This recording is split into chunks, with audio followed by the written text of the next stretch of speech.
हर हर Mahadev friends, आइए हम सावन सोमवार व्रत की पावन कथा सुनते हैं।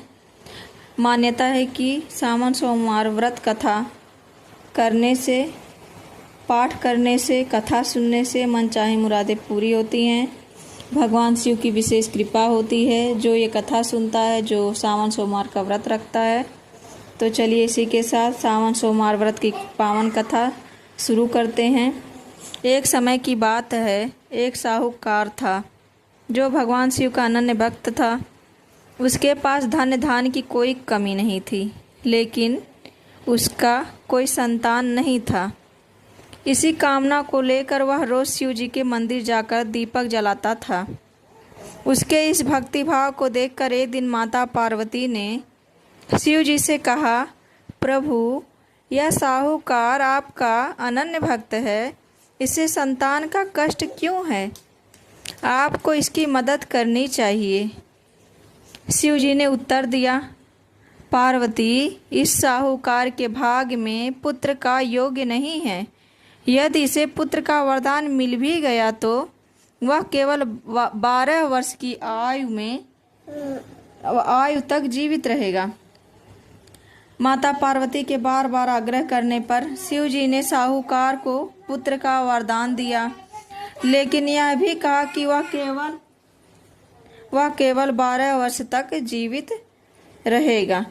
साहूकार ने इस बात को सुना, लेकिन ना तो उसे खुशी हुई और ना ही दुख हुआ।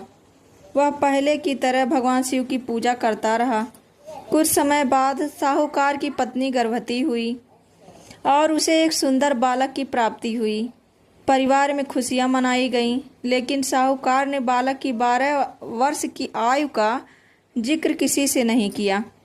जब बालक 11 वर्ष का हुआ तो एक दिन साहूकार की पत्नी ने उसके विवाह के लिए कहा।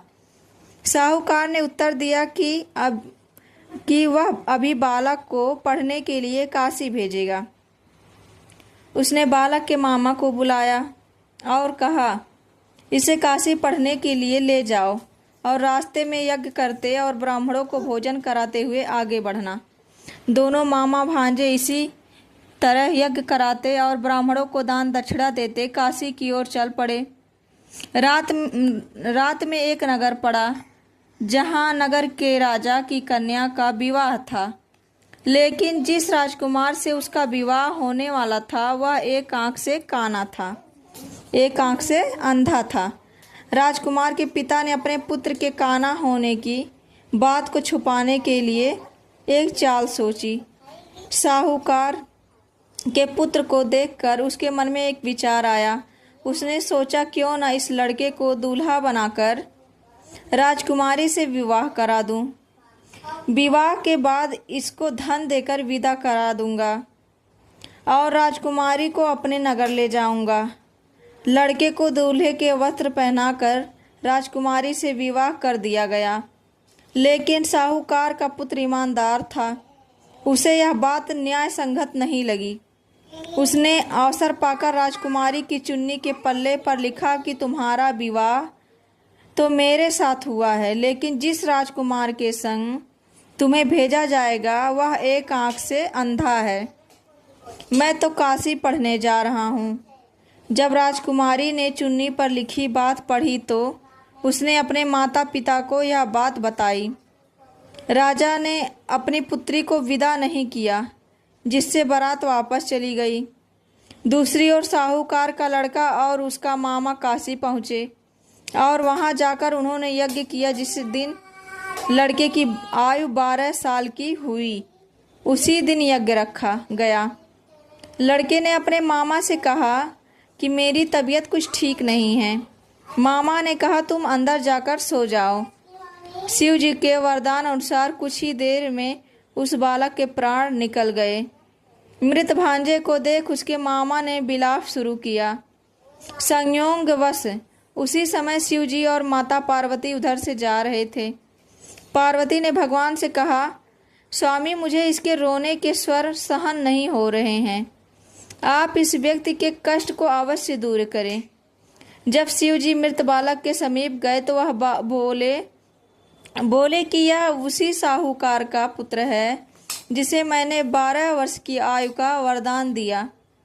अब इसकी आयु पूरी हो चुकी है। लेकिन मातृभाव से विभोर माता पार्वती ने कहा, हे महादेव, आप इस बालक को और आयु देने की कृपा करें, अन्यथा इसके वियोग में इसके माता पिता की तड़फ तड़फ कर प्राण निकल जाएंगे।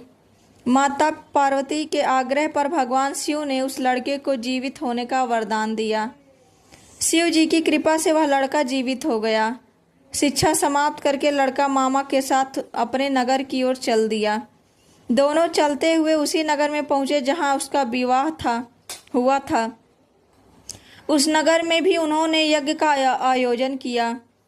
उस लड़के के ससुर ने उसे पहचान लिया और महल में ले जाकर उसकी खातिरदारी की और अपनी पुत्री को विदा किया। इधर साहूकार और उसकी पत्नी भूखे प्यासे रहकर बेटे की प्रतीक्षा कर रहे थे।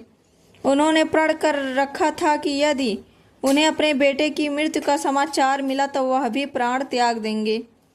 परंतु अपने बेटे के जीवित होने का समाचार पाकर वह बहुत बेहद प्रसन्न हुए।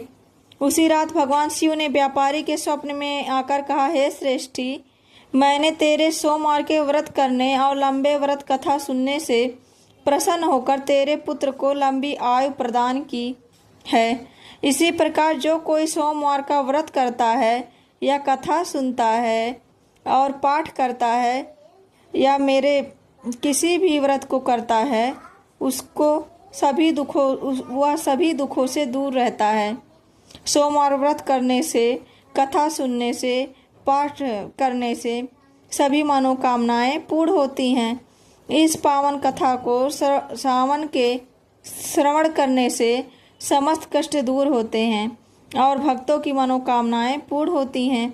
इस कथा को सुनकर और व्रत करके भगवान शिव और माता पार्वती की कृपा प्राप्त होती है, जिससे जीवन में सुख समृद्धि आती है। इसी के साथ सोमवार की व्रत कथा समाप्त होती है। आप सभी सोमवार की व्रत कथा अवश्य सुने। आप सबके जीवन में मंगल ही मंगल होगा। सोमवार की व्रत विधि भी जान लीजिए। सोमवार व्रत की विधि इस प्रकार है। सुबह जल्दी उठकर पवित्र स्नान करें और स्नान के पानी में गंगा जल मिलाएं। साफ वस्त्र धारण करें, काले कपड़े न पहने। भगवान शिव के समक्ष व्रत का संकल्प लें।